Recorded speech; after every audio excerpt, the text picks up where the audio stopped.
Today I fucked up by cuddling with my friend to sleep. To preface this, my friend and I aren't really just friends, there's clearly romantic interest, we both just haven't talked about it. We've taken to the habit of sharing a bed when sleeping over because, well, who doesn't like cuddling? Now to the FU. My friend and I, knowing his mom is pretty severe, decided that instead of sleeping in separate rooms, we'd accidentally fall asleep in his room watching a movie. It went well, and we had a good time. The next morning, I wake up to his mom yelling at him for sharing a bed with me, saying it was inappropriate since I'm not his GF, things of the sort. He's 17, I'm 16, both old enough to share a bed with someone. Now, we're not allowed to have sleepovers anymore and we can't see each other for 2 months, which is a long time for us. We might even not be able to see each other for even more time, knowing how his mom is. Too long didn't read, teenage romance and parents. So you're kind of into each other but you don't discuss sex, you fall asleep watching movies together and his mother doesn't want you around? Sounds to me like you skipped romance and went directly to marriage. Lamau, true. It's just how we handle our relationship, I guess. Did you at least talk about your mutual feelings since you got in trouble for them, lol? No, we're both really secretive about that kind of stuff, plus it'd just make her behavior worse knowing, gasp, that we might kiss. Ask the dude out. He'll say yes, trust me. We're both not ready yet to be dating each other. We met in early September and I don't want a 2-week-long romance. If we do date, I wanna have no doubts about it. At 16 or 17 one thinks they know more than they do. BTW, that doesn't change at 18 either, nor at 19. 17-16, old enough to share a bed, lol.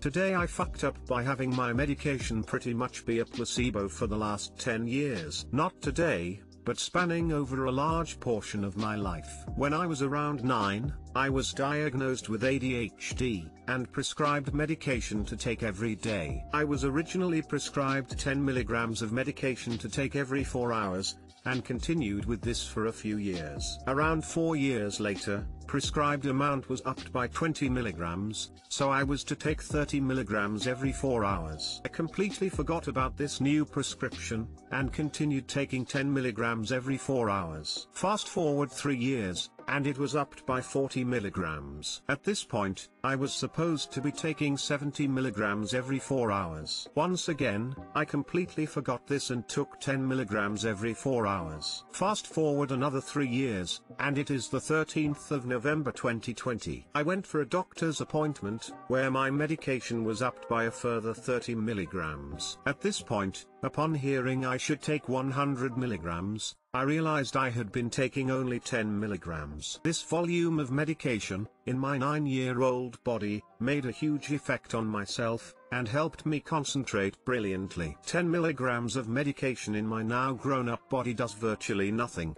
but I still felt the effects of the medication. The doctor explained that 10 milligrams would do nothing to affect me at all. This means that for the last 7 or so years, my medication has served as mostly a placebo, convincing me that it would help. Too long didn't read, was prescribed 10 milligrams of medication, was upped every few years that I forgot about. My medication was a placebo for 7 years of my life. The mind is a powerful thing. So if you're doing fine without the full medication, do you need to up the dosage? Or can you just keep doing what you've been doing? I don't know if forgetting about a change in dosage twice is fine exactly. As a person who dispenses ADHD meds daily, I've never known a patient take a medicine every 4 hours for ADHD. Instant-release Excedrine only lasts 4 hours, most other ADHD meds are extended release. Do you not live in a country that has instant-release Excedrine? How did you keep on getting more of the 10 milligrams pills? Prescriptions, and especially controlled substances, don't just have indefinite refills. What county do you live in? And how did you get your pills? I have 2 young adults who take stimulants for ADHD and narcolepsy. It doesn't work that way. When dosage goes up, they get different pills 15 milligrams, not more of the same 10 milligrams. And they have a new prescription each month. They can't refill at all. It doesn't work like getting a bottle of Tylenol. Also, wouldn't it say dosage right on Ray bottle? Wouldn't someone be like, why did we triple his dosage and he's still refilling on the same schedule, not more frequently? Whole thing seems a bit odd.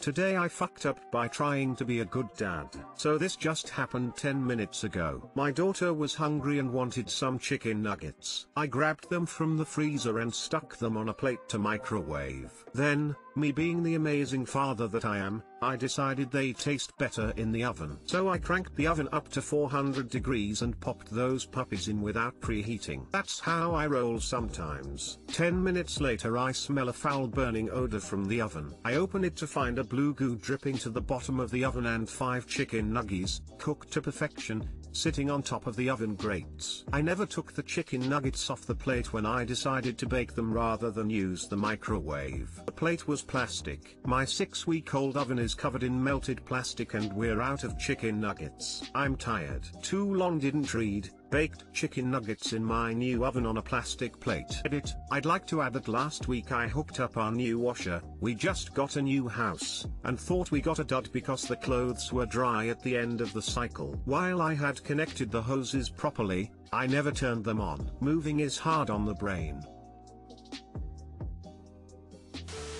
Once, my husband cooked dinner, took the Pyrex dish off and set it partially on top of the counter and the electric stove. The stove was not turned off. It was somehow left on low. We heard an explosion and ran to the kitchen. We still find pieces of that Pyrex dish and it's been 6 years. There was literal shrapnel in the cabinets. Thank Jesus that neither of us were in there when it happened or any of our cats. I just imagine losing an eye. Once upon a time I preheated the oven without looking inside. A few minutes later I heard an explosion of glass. We didn't have a ton of space and occasionally kept cookware in the oven for storage. This particular time someone had left Pyrex right on the baking element. This is brilliant. It's like the time I set a plastic cutting board down on my hot grill without thinking about it. I accidentally melted my mother-in-law's burner cover turning on the wrong burner on the stove. After apologizing profusely I promptly turned the burner on under another cover and destroyed that one, too. Not my best Thanksgiving. She still allows me to cook in her kitchen though. That's love. I'm tired. As a father of 2 young daughters you have my sympathy and understanding my friend. Lol, I know the only reason I made the error was because I was tired in the first place.